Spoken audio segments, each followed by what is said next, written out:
주기도문 하시면서 10월 7일 수요일 새벽기도에 하나님 앞에 나아가겠습니다.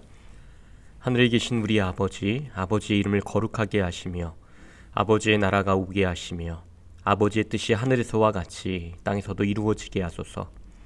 오늘 우리에게 일용할 양식을 주시고 우리가 우리에게 잘못한 사람을 용서하여 준 것 같이 우리 죄를 용서하여 주시고 우리를 시험에 빠지지 않게 하시고 악에서 구하소서. 나라와 권능과 영광이 영원히 아버지의 것입니다. 아멘. 찬송가 382장 너 근심 걱정 말아라. 찬송가 382장 찬양하겠습니다.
오늘 함께 나눌 말씀은 신명기 18장 1절에서 14절까지의 말씀입니다.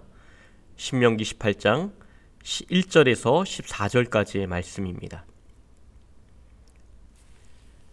레위 사람 제사장과 레위의 온 지파는 이스라엘 중에 분깃도 없고 기업도 없을지니 그들은 여호와의 화제물과 그 기업을 먹을 것이라. 그들이 그들의 형제 중에서 기업을 가지지 않은 것은 여호와께서 그들의 기업이 되심이니 그들에게 말씀하심 같으니라. 제사장이 백성에게서 받을 몫은 이러하니 곧 그 드리는 제물의 소나 양이나 그 앞다리와 두 볼과 위라. 이것을 제사장에게 줄 것이요 또 내가 처음 거둔 곡식과 포도주와 기름과 내가 처음 깎은 양털을 내가 그에게 줄 것이니 이는 내 하나님 여호와께서 내 모든 지파 중에서 그를 택하여 내시고 그와 그의 자손에게 항상 여호와의 이름으로 서서 섬기게 하셨음이니라.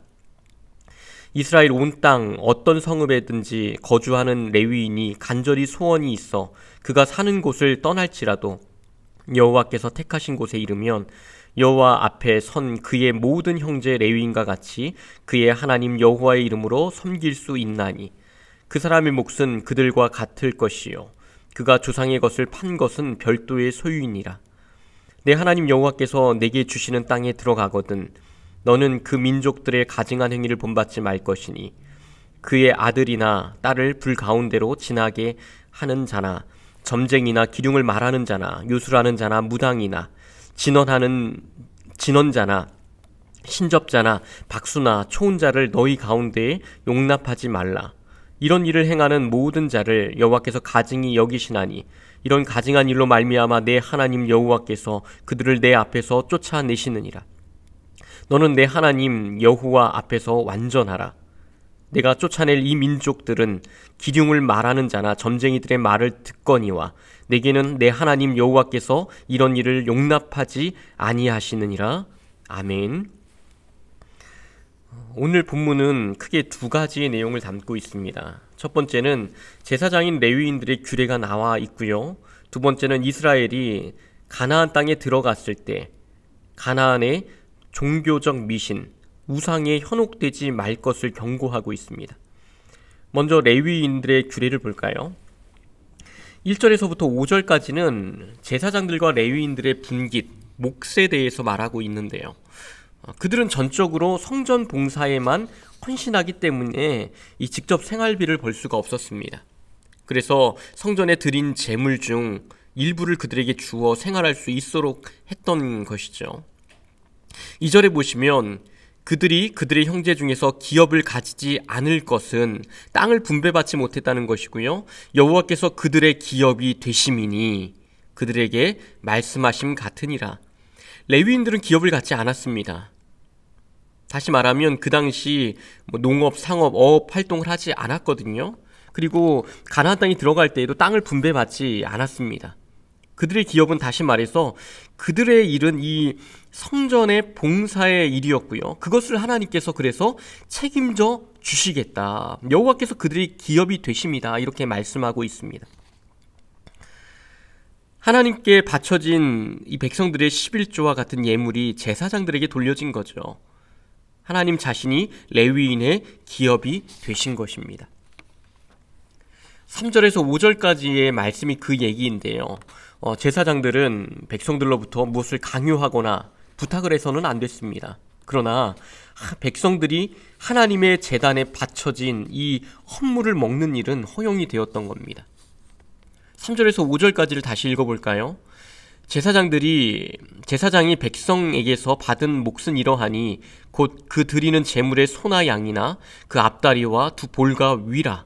이것을 제사장에게 줄 것이요 또 내가 처음 거둔 곡식과 포도주와 기름과 내가 처음 깎은 양털을 내가 그들에게 줄 것이니 이는 내 하나님 여호와께서 내 모든 지파 중에서 그를 택하여 내시고 그와 그의 자손에게 항상 여호와의 이름으로 서서 섬기게 하셨음이니라. 자, 그 내용들을 이 모든 부분에서 잘 이야기하고 있는 것입니다.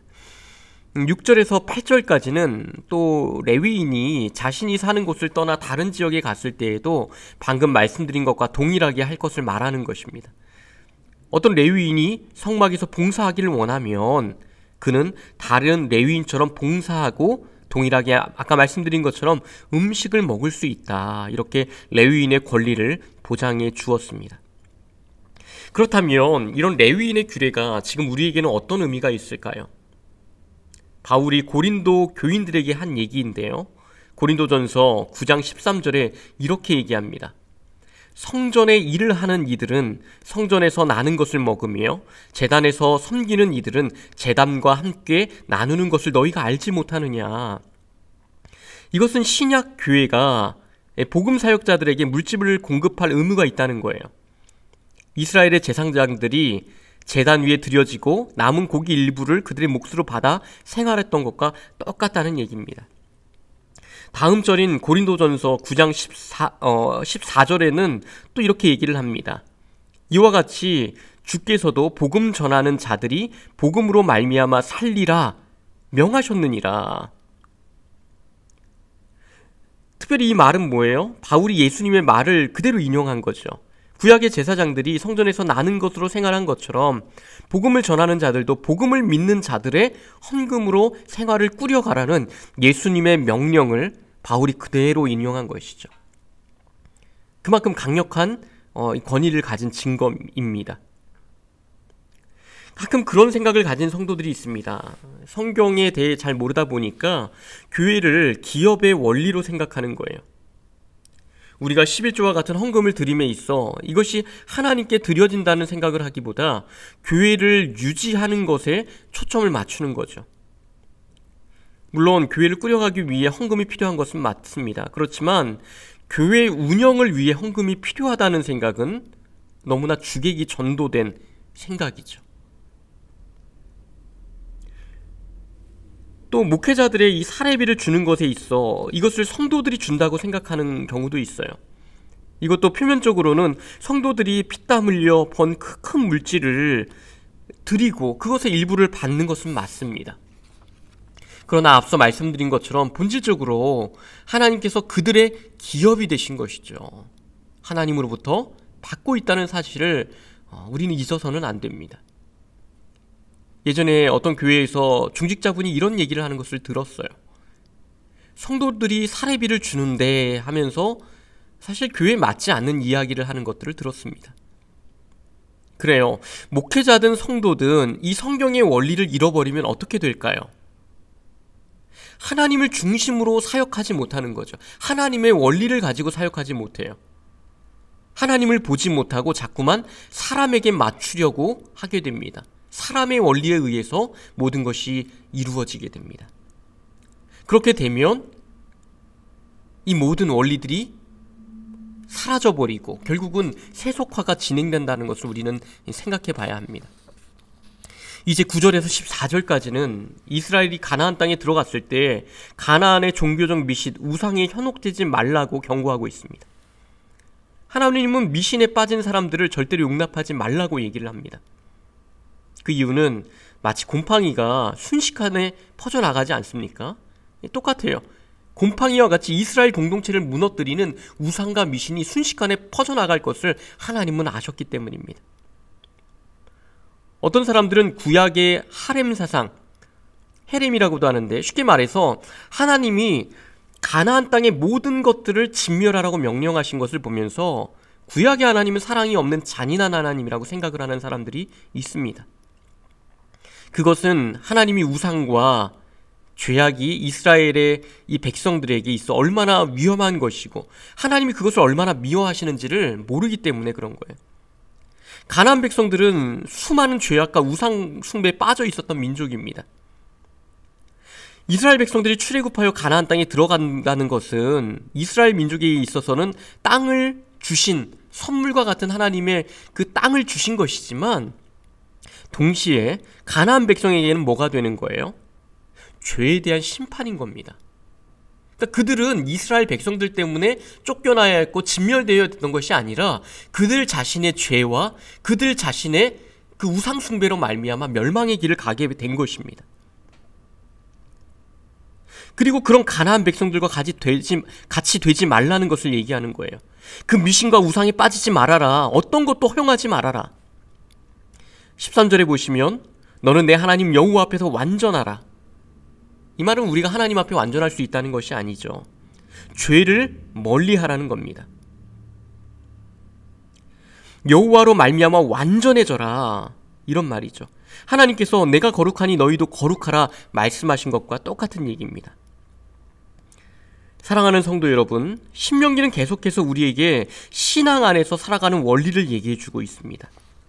이 안에 머물 때 복된 인생으로 하나님 안에서 복된 삶을 살 수 있음을 이야기하고 있는 것입니다. 가나안 땅에 들어가는 것도 중요하지만 실제적인 가나안 땅 안에서 삶을 잘 살아가야 한다는 것이고요. 우리에게 구원 안으로 들어가는 것도 중요하지만 구원 백성으로 어떻게 살아가야 하는가, 이것이 훨씬 더 크다는 것입니다. 12절에 그렇게 말하죠. 이런 일을 행하는 모든 자를 여호와께서 가증히 여기시나니 이런 가증한 일로 말미암아 내 하나님 여호와께서 그들을 내 앞에서 쫓아내시느니라. 우리도 그와 같이 되지 말 것을 하나님께서는 사랑하시기 때문에 우리에게 말씀하고 있다는 겁니다.